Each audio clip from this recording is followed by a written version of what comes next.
બધાના ઘરમાં થોડા ઘણા રાઈસ તો વધી જ પડતા હોય છે અને વધેલા રાઈસમાંથી બધા લગભગ તો ફ્રાઈડ રાઈસ અથવા આપણે મસાલા રાઈસ એવું જ બનાવતા હોઈએ છીએ। તો આજે આપણે વધેલા રાઈસમાંથી એક અલગ જ રેસીપી બનાવવાના છીએ જે બાળકોને ખૂબ જ પસંદ આવશે। તો તેના માટે એક મિક્સર જારમાં આપણે 1 કપ વધેલા રાઈસ લીધા છે, અડધો કપ સૂજી લીધી છે અને 1/4 કપ ચણાનો લોટ લીધો છે। પછી તેમાં થોડો આદુનો ટુકડો અને 2 થી 3 એવા લીલા મરચાં એડ કરી દેવાના, થોડા લીલા ધાણા એડ કરી દઈએ। પહેલાં આપણે 1/4 કપ જેટલું દહીં એડ કરીને પહેલાં પીસી લેવાનું, પછી તેમાં પાછો 1/4 કપ જેટલું દહીં એડ કરીને મેં પાછું પીસી લીધું છે, એટલે આપણું બેટર આવું તૈયાર થઈ ગયું છે। ટોટલ આપણે તેમાં અડધો કપ દહીં એડ કર્યું। હવે આપણે તેમાં મીઠું સ્વાદ પ્રમાણે એડ કરી દઈએ, પછી તેને મિક્સ કરી લઈએ। એક વઘારિયામાં 1 ચમચી જેટલું તેલ લઈ લીધું, પછી તેમાં આપણે થોડી એવી રાઈ અને થોડા મીઠા લીમડાના પાન એડ કરી દીધા। હવે આપણે આ વઘાર આપણે જે બેટર બનાવ્યું હતું તેમાં એડ કરી દીધું। પછી આપણે તેમાં બેકિંગ સોડા થોડો એવો એડ કરી દેવાનો છે। આપણે એમાં 1/4 ટીસ્પૂન જેટલો જ સોડા એડ કર્યો, તમે ઈનો પણ એડ કરી શકો છો।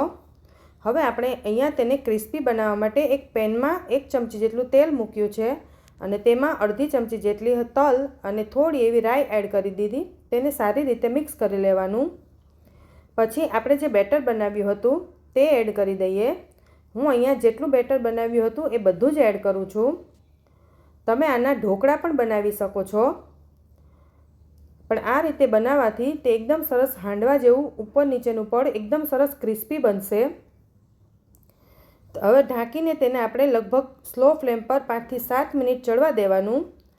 એક સાઈડ સારી રીતે એકદમ સરસ ક્રિસ્પી થઈ જાય પછી જ આપણે તેને પલટાવવાનું છે।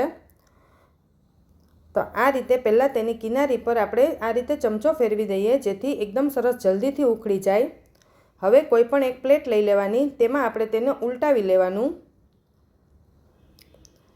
પછી આપણે જે પેન હતું તેમાં પાછું થોડું એવું તેલ મૂકી દઈએ જેથી બંને સાઈડ સરસ ક્રિસ્પી થઈ જાય અને આપણે ઉલટી સાઈડ આ રીતે મૂકી દેવાનું। પછી તેને પણ આપણે ઢાંકીને લગભગ 5 થી 7 મિનિટ એકદમ સ્લો ફ્લેમ પર ચડવા દેવાનું, એટલે બંને સાઈડ એકદમ સરસ ક્રિસ્પી થશે અને અંદરથી એકદમ સોફ્ટ થશે। તો આ રીતે આપણો વધેલા રાઈસનો નાસ્તો તૈયાર થઈ ગયો છે। તો આપણે તેને એક પ્લેટમાં લઈ લઈએ। આપણે તેને હવે કટ કરી લઈએ। તમે આને સોસ સાથે અથવા ગ્રીન ચટણી સાથે પણ ખાઈ શકો છો। ખાવામાં ખૂબ જ ટેસ્ટી લાગે છે। આને તમે બાળકોને લંચ બોક્સમાં પણ આપી શકો છો।